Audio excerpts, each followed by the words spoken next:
আপনি কি জানেন, স্ত্রী সন্তানের জন্য খরচ করলেও সেটা সদাকা হয়ে যেতে পারে? হ্যাঁ, ঠিকই শুনছেন।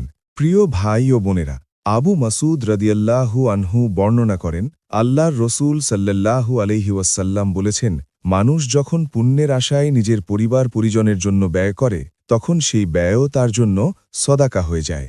সহি বুখারী 4006 5351। দেখুন, ইসলাম আমাদের শেখায় ইবাদত শুধু মসজিদেই সীমাবদ্ধ না।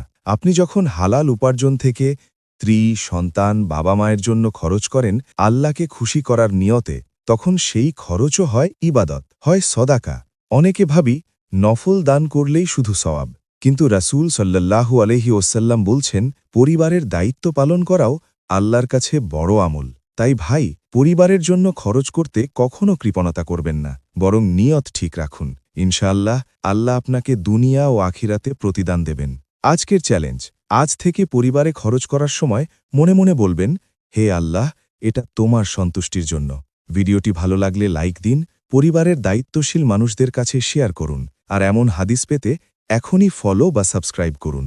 আল্লাহ আমাদের সবাইকে আমল করার তৌফিক দিন। আমিন।